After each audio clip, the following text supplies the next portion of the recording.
let me introduce our friend here, Joseph Joy. That's your full name, correct? 1985 Naval Architecture B.Tech graduate. You were in Saraswati, Saraswati Hostel. So we are meeting after 35 years now. Yeah, more than 35 years. So thank you, Sivakumar. We call you Siva. right. Same batch, 85, civil engineering. It's my privilege to be talking to you. I know that you're one of those who came back and gave back to the institution in a very big way. We used to live adjacent to each other, Which Saraswati and Godav, Oh yeah, right across. overlooking the rink. You remember? Very much so. I remember skating. I super happy to be back here after so long. Just earlier conversations brought back so many memories, so I'm happy to talk about them. Let's start from the beginning, no? Okay. So, where did you do your schooling? Because that will give us an idea of the background that you were in before coming here. Sure. I did my basically 12 and plus 2 was in Kerala. Before that, where in we Kerala? were near Cochin in a town called Elur. Okay, it's a small town. Yeah, it's the FACT, the fertilizer company. They had a school there for their professionals, and even though my father wasn't in there, we got in. It was a ICSE board for 7th through 10th, and then I went on to a local college plus 2 school called Bharatamata College. Oh, okay. So you used to have a plus 2 over there separately. Yeah, I mean it was ICSE was in the college. Intermediate. It was called. Oh, okay. Yeah, in Kerala board, English medium. Different environment entirely. The girls had one half of the college, like literally the classroom was split and they had their own staircases. Oh, okay. So I didn't relate too much to that, but I have friends still from my 7th to 10th standard. That's much better. Yeah. I was in a boys' college. Okay. So I was not exposed to girls at all. Yeah. So up until 10th. Atmosphere at all. Yeah. So Joy, you said you were in a semi-co-ed school, and that you had a sort of a college where you did the plus 2 in a town, right? Yeah. So coming from a town like that, how did you make it to IIT? It's a good question. I was, so 3 of my brothers, actually 2 of my elder brothers have been to IIT Kanpur. So there's that kind of, the concept is familiar to me, but unlike them, I was not super great at school. I was smart, but I was quite lazy. So that was coming into it, that was my situation. Like the expectation was that I would get in. In those days, we had Brilliant and Agrawal, so we subscribed to Agrawal, and these stacks of papers would come in, lessons that I would leave untouched. My brother, Francis, who was working in Chennai at the time, he would come by all the way to just to see what I was doing. Wow. He would find me playing in the farm with my cousins. So I really owe it to him. You know, he would get me to study every now and then. But that must have been a little bit more pressure also, that they have gone to an IIT and therefore there is this expectation from your parents that you also have to be good. I think my parents was saying if you just pass, it's good enough. So nobody was more surprised than me when I got in.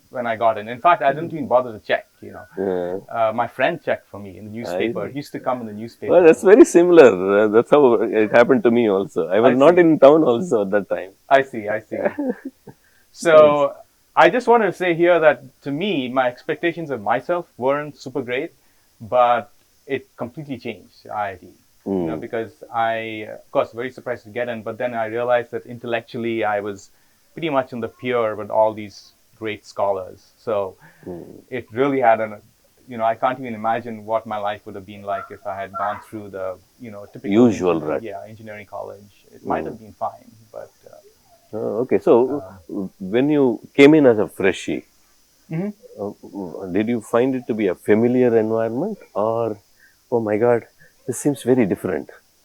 Yeah, that's a good question. It's such a long time ago that I have to kind of think. Now, one thing in my favor is that I was an army brat. That means that every few years before my father retired, we would change and switch to a different school. So even coming to Kerala was a huge change because first 13 years of my life I was in North India actually. Oh, I see. So the idea of being disrupted and put in a new location at a meta level, that was okay. You were okay with that? Yeah. I think, I wrote, those days we wrote letters, and I remember writing a letter to my sister saying that my peers, they were using so many bad words. And so that's one of the memories. But most of it was just getting in caught up. And I got a bit chewed up in some of my math and physics courses in my first semester. I had to reset, but I passed everything, and from then on I was totally fine. So wow. I think because my background was so diverse, I didn't feel particularly out of place. And all of us were kind of in the same boat. There were those whose command of English wasn't that great. So everybody had different kinds of challenges. There was Amrish. Do you remember Amrish Joshi? Amrish Joshi, yeah. He was in my row in Mandakini. And so we stayed in touch. And he was transplanted from the US. So that is some change. So compared to that, I felt, I feel as though it wasn't some sort of a great traumatic thing at all. Yeah. But then there would be this homesickness, right? Yeah. I think... I remember we used to have trunk call. Yeah. That we have to make the register there, the trunk call. Yeah, right? And then somebody would call back sometimes with the phone that... There's a phone call for you, and you walk down. And then you'll hear joy, and then you joyfully come down. Yeah, homesickness. I remember being just like super ready to go back after the first semester. And it's probably still the case, but you had to clear out your room, right? And I mismanaged my time. So one of my vivid memories is, it was in a cycle rickshaw heading to the Grand Trunk. It's called something different now, right? The station, the main station. And run out of time. Will I make it? Will I not? Ran into the platform, and I saw the train leaving. I couldn't catch it. Oh God! This is my first trip back. So and you had to wait for the next train. I had to I don't remember. There were some family friends, and I put up with them for a day or two, and eventually made it. So, how about you? What was your... So the family friends that time now came to your rescue. Yeah, yeah. There were a few, 2 or 3 families that I would just shamelessly... I didn't know them from before. They're more like my parents' friends. So but suddenly they appear in front of you because you need help. That's true. And in my case, maybe uniquely to me, I had no qualms about shamelessly inviting myself to their place. You get good food. Good, yeah. So I think I had done that earlier, so they were not alien to me. So I just called them up and I said that I need to stay somewhere. So what was I had it easy. I'm a Chennaiite. Yeah. So weekend comes, I would go home. Okay. It was a very regular feature. Yeah. So initially every weekend I would go home, but gradually that changed. Gradually the parents found that I'm not coming home. They would question why I'm not coming home. I'm glad. So, you know what happens usually. Yeah, I just get caught up, which is what you should actually. Yeah. Good. So you were involved in various activities. I remember vividly the corridor discussions that happened. Right, one of the best features of our IIT life was corridor talks. Yes. Right? Yes, you must have definitely had. I have 2 daughters who are going through undergraduate. One of them has just finished it in the US. It's a big public school. And the whole dynamic is so different than it used to be. Obviously, we had no internet, so the source of information or entertainment is maybe some old videos but the rest of it was just hanging out. And I don't know.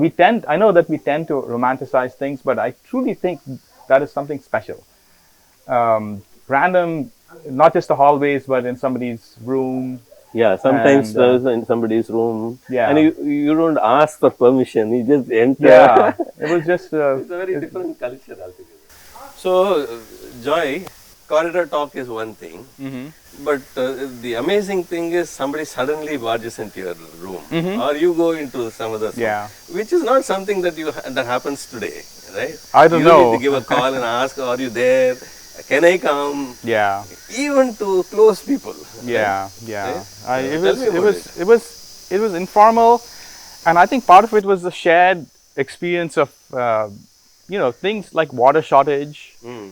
So given that I always feel that if put people together in a situation which can be tough, and both economics is tough, the water was tough, the heat was tough, it really relaxes people. Is my theory, and so it's not a big deal to go in somebody's room. And of course, it's certain people like become hubs, right? So even if somebody's room, it's like you used to go hang out in somebody's room and so on. So that's unique. Yeah. That inhibition of entering another's room is not there No. because of the shared experience. Yeah, and I remember different kinds of competitions we would have in the hostel itself. There was one where you have to either say something truthful or not, and you're given some inscrutable word.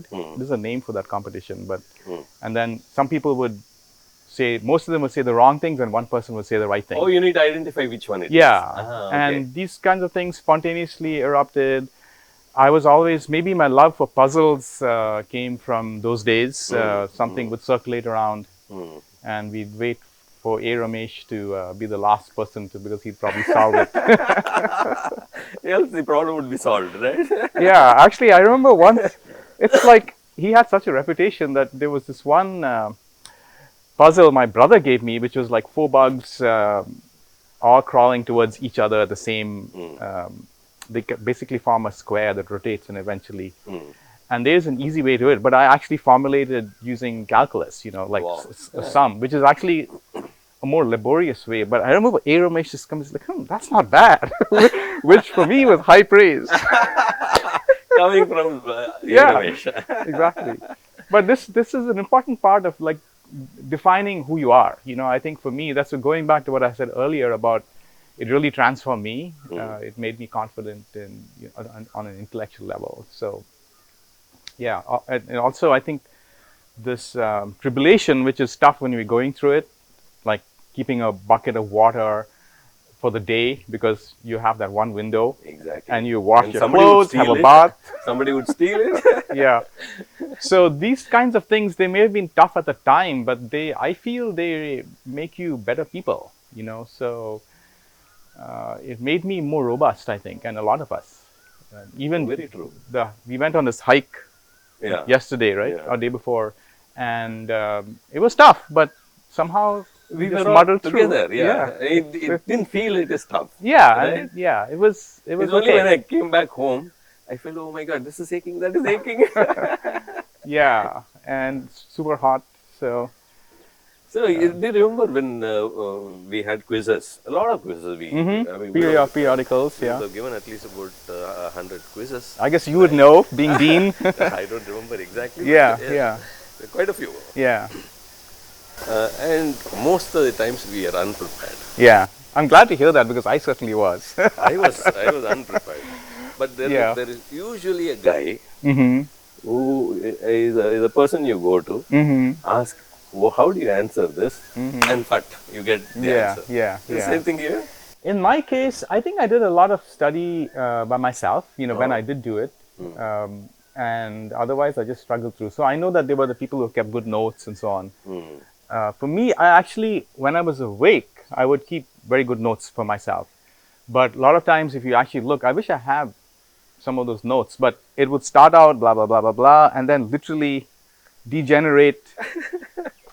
Literally degenerate into rubbish, which if I was thinking, I would have stopped writing, right? But I was in some strange half awake state. So, but I was fine with fantastic. That brings me this memory. Uh-huh. my neighbor, a Sri Lankan, Sridharan by name. So he would be very sincere to the classes. So what happened was, one of the classes I wanted to miss. The heavy lunch I had. Yeah. I said, okay, I'm going to rest. So I told him, "Hey, will you take notes?"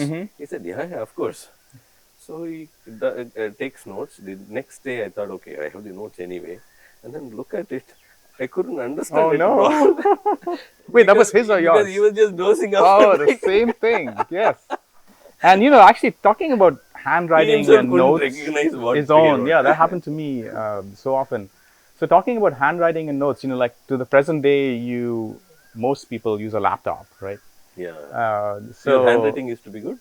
It wasn't bad. It wasn't bad when I was awake. Yes. So, but it's a different style. When you take notes, I feel as though it's, especially nowadays, you watch something on video and versus there, it's blackboard that gets erased. It's a different metric, and I learned a lot when I was attentive with that mode. And one of the techniques I perfected, at least putting that thought on paper. Yeah, the act of versus even typing. And besides typing, I mean, frankly, with all of the symbols and equations and so on, it would be daunting unless you are some LaTeX whiz or something. Yeah. There, you can just draw graphs and so on. Anything you want to draw, you want to write an equation, although it's very easy. Yeah. But if you use anything, even if it is LaTeX, you need to. Yeah. No, I don't. Actually, even now, like my daughters, some of them, they do use a notebook. But of course, you people have made it better now. In terms of you write software. It down, it automatically converts. Yeah, there's all that. Joy, you were talking about. Let's move to academics. Okay. So tell me about your academics. How did you must have had favorite teachers, right? Favorite subjects, right? Tell me about. Yeah, sure. Because that probably shaped you to be what you are right now. Definitely. As I mentioned earlier, it was a bit of a shift in expectations for myself when I joined IIT, because before that I didn't care too much about studies, and I obviously studied a little bit for the IIT, but I've always had a love for mathematics and physics. So those are two of my favorite topics. How did you move towards the interest in computer science oriented subjects? It's a good question. So based on my rank, I was selected for naval architecture, and fortunately, because it was not my heart, although there were certain parts of it I liked, which I'll get to. But we have so much of common, in particular math and physics and physical chemistry and organic. I was naturally drawn to mathematics, really. And computers, it's hard to say. I mean, obviously, we all did the Fortran course. And I still remember the final project, which is basically a limited version of Dijkstra's algorithm, which is you have five, or maybe it's an option. We've given a list of projects, and one of them was 5 nodes with, cities and distances. And that really caught me. And of course, I didn't have access to the algorithms. Probably we were not even supposed to look at the algorithms. So I really, eventually I came up with something. And much later, or maybe later on, when I used to actually look at algorithms books, go to the library. This is much later after the course. I saw this Dijkstra's algorithm, which is like order n cubed. And it just, having struggled with that problem, I think my appreciation for that algorithm was so much more than if I just studied it in an algorithms class. Because blah, blah, blah, you do this, and that's how you get order n cubed. So it comes back to I guess anyway, you're getting back to your original question, how did I get attracted? It was sort of a natural attraction. I didn't have, only later on I had electives that I could specifically choose introduction to programming languages. So the way that I would study is I would get a book on Lisp, a book on PL1, a book on graph theory, and I would just sit there in the library. Those days, we didn't have computer. Yeah. Right. I mean, it's a card reader. You just have to feed the cards. Yeah. I remember the very much. Card very punching. Much. Yeah. So it was not something that you see today. Yeah. So in that sense, it was more the theory, the mathematical Yes. approach to it that And attracted you. I guess I did a little bit of. I remember there was a competition for. I don't know if it was computer art or any kind of art, and my submission, which actually won, was some sort of a thing which I used Fortran to program on the mainframe, and Oh. they had a plotter, so they would plot out whatever that Yeah, thing I is. remember that, yes. Yeah. But most of my self-study was, as you said, it was without being able to write a single program. I mean, sometimes they would have problems that you could just work out on paper, but it was fine.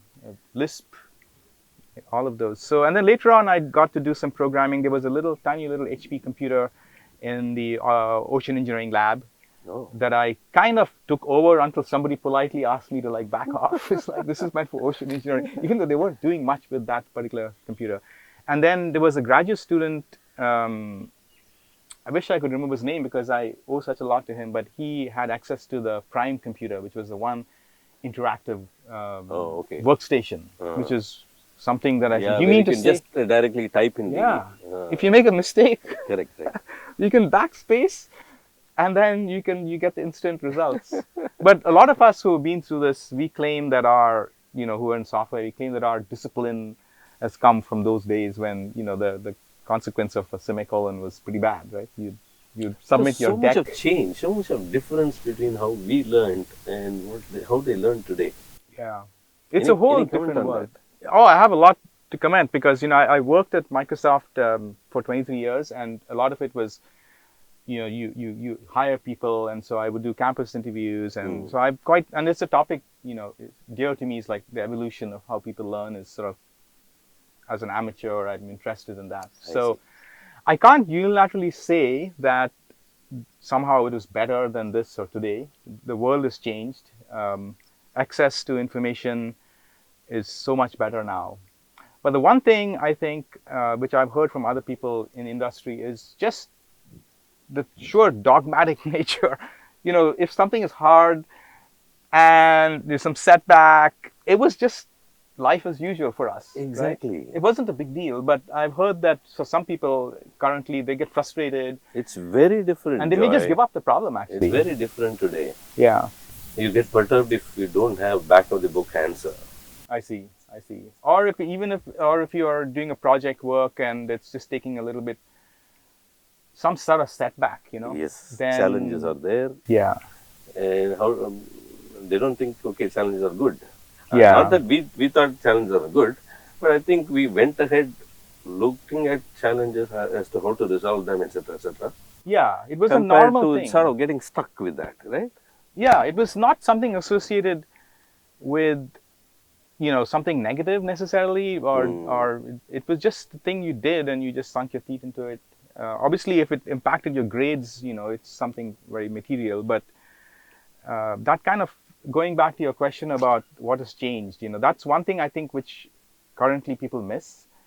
On the positive side, they, for better or worse, you can find things because of so much of open source in the field of computer science, at least, software programming and all that, you can readily get information. So you can be more productive. I'm sure that the people today Can be highly productive. Very productive. But the thing is, see,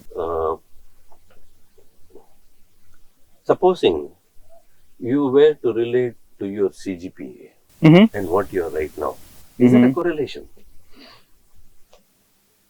So that's a very good question, because I think that the CGPA is in some ways summarizing your work ethic and of course intellectual level. So there's a big spectrum, right? And the people at the top, assuming that they have emotional capabilities and so on, they inevitably do well. The rest of us, I would say, having gone through the gauntlet of the JEE and just having your peers is all you really needed. So I know people whose CGPA was nothing special at all, and they are leaders. They are leaders. They went on to become leaders. Yeah. Yes. And I think that this is obviously my opinion, is being able to deal with challenging environments, knowing some core technical things obviously is important. Yes. A few core principles.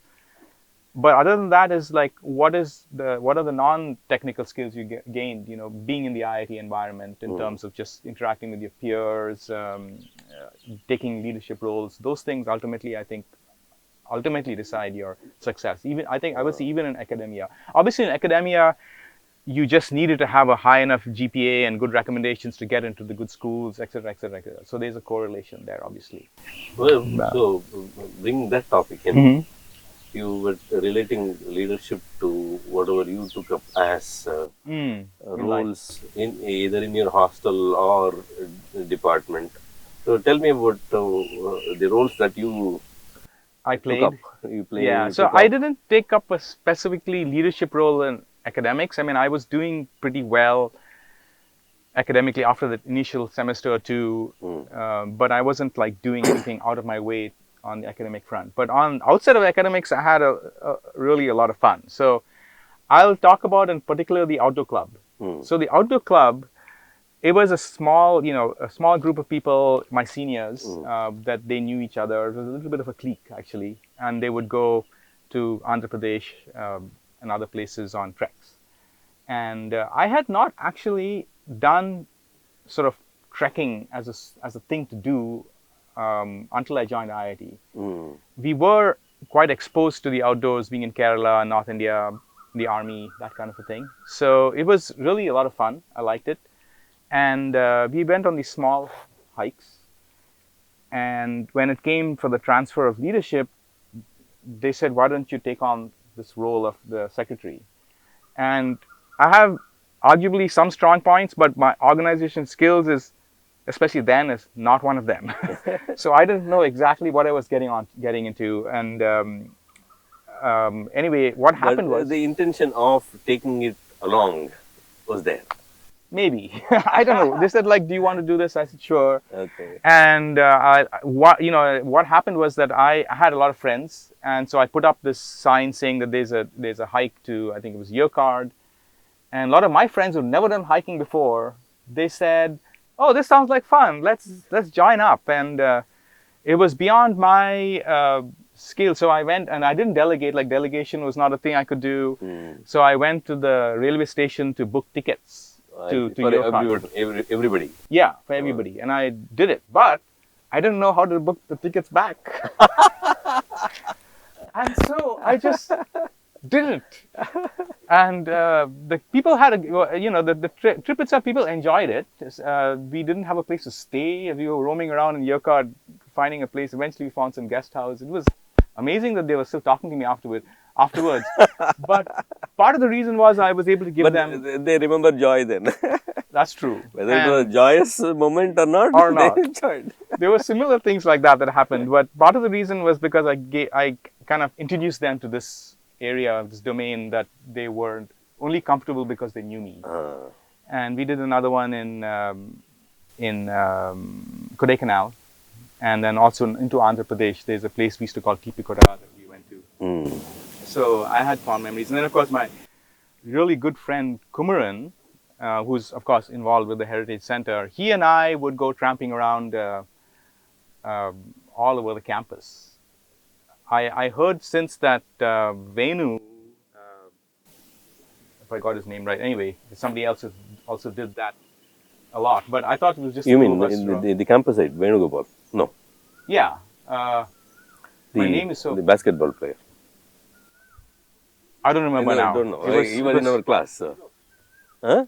So Vinod. Yeah, Vinod Hari. Vinod Hari. Our Vinod Hari. Yeah. No, okay.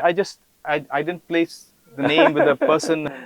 Anyway, it turns out he also used to walk around on campus a lot. But certainly Kumaran and I, we used to roam around all quite the a bit corners. in the campus. Yeah, we so discovered... You knew all the places in the campus. Arguably, including discovering certain. We were both into bird watching and wildlife in general, so we did a lot of just roaming around, and we kept a camp running total of the birds. I think it was like close to 100 birds on campus that we were able to identify. Wow! You mean by their calls also? Mostly by viewing them at the time. Yeah, I think. So is that how you got interested in photography?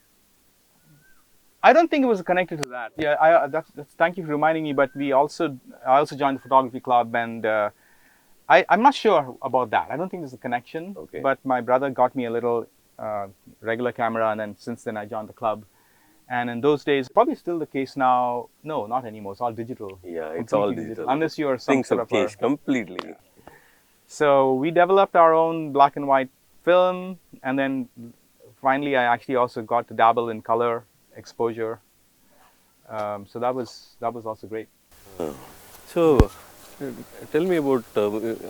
I heard you have interest in music. Some ham club that you were a part of at that time. Yeah, Tell me about it. I'll talk about the music. I was a vocalist for a Western music band that was Saras's band. Oh. And Malcolm, myself, and You mean Sivakumar M. Malcolm of Civil Yeah, 84? Oh, yeah. okay. Sivakumar, and there was somebody else. We would practice in the auditorium, and we would You have would jam competitions. here and there. Yeah, exactly. Okay. I was, yeah. I mean, I enjoy all kinds of music. So I think I always felt a little bit awkward singing, but I had a good voice. So I think we got like second prize or something. Wow. But that wasn't a big part of it. I think ham radio, there was a graduate student in Krishna, Yeah. and a few others actually who got some of us into it. And the thing is that this is before the internet. So the appeal there is that if you have a powerful enough antenna, you could be talking to somebody in another country. And there's Morse code and all of that, which was interesting from a different perspective. So it was a different community, a small community over here. Enjoyed it. You would Enjoyed it. pick up any of those that tuned into your frequency. Huh? There's a certain protocol. You sweep and you announce your call sign. And that's the sort of exciting part of it. Yeah, and the big thing was the fact that there was no other way to get in touch with them. But if I just fast forward to the current time, I'm still involved. I'm involved with emergency preparedness, just on the citizen level, and surprisingly, ham radio is still going strong. Wow. I was like, why, right? Because you could always message somebody in Australia. But they just like that fact that they don't need any infrastructure. It appeals to certain people who like to just do everything themselves. And they're also so it's one of these things. They have competitions. Also connecting to people they may not know at all, right? Potentially, but you could do that. But of course, through this commonness of ham. Yes, yes. So it was a nice introduction to that. That was. So Jai, tell me, after that, what happened? You completed BTech over here. Oh, like what happened? So all of us in those days, we just followed our seniors pretty much and applied to various universities. And I got into the University of New Hampshire with a teaching assistantship. And my work there was, I was already starting to get more and more interested in computer science. So my work there was on instrumentation and error, like stochastic analysis of errors. And I finished my master's there. I taught myself C and whatnot, and I ended up getting a second master's in computer science. So I just went to the department. I said, hey, this is my career. It was the norm, I think. People having more than one master's. Maybe. In my case, I was. remember most of my friends had both in their branch as well as computer science. Yeah, data science. yeah. So that's true, especially if you straight away went into computer science. And getting 2 masters is a bit unusual, but I was in no particular hurry. But there was that possibility that was existing. Yes, yes. And So I you took another master's. yes, and it so happened that actually my future wife at the time was also doing masters in computer science, and one of her friends were visiting, and they said, why don't you apply at Microsoft? And so I think it's a boon personally that I'm fortunate, because it's not that University of New Hampshire is a place that Microsoft normally goes to for recruiting, but they were looking for somebody for a precursor to Microsoft research. It was not the business, but more like research oriented. Oh, okay. And they wanted a bunch of young people, and interviewed well. Because of IIT, I think. It's really something I owe, that I would directly contribute to just solving hard problems. So I got in end of 1990, and most of my time in Microsoft was in the Windows operating system division. So you met your wife also over there Yeah, at New Hampshire. yeah. You both were studying over there. Yes, yes. Yeah. And then you moved to Microsoft. Yeah, For a long time you were there. yeah, 23 years. Wow. Okay. Most of it was, So you saw it growing along with you. yeah, yeah, it had just crossed a billion revenue that summer before I joined. I joined in December of 1990. Hmm. All of us could fit into one big hall. It was like 4 or 5,000 employees. So we saw all of the ups and downs, and very lucky to have joined at that time. And then I switched over to Microsoft Research, but still, I'm a systems engineer is really my profession, architect in that space. So I was helping out on, but I had a lot of freedom in Microsoft Creating Research. the systems and Yeah, that's okay. for Very operating good. systems. So lastly, Hmm. you retired long time back. That's what This you is said. true. Yes, yes, Of course, there's no retirement for us. that's right. But how does it feel to be retired early?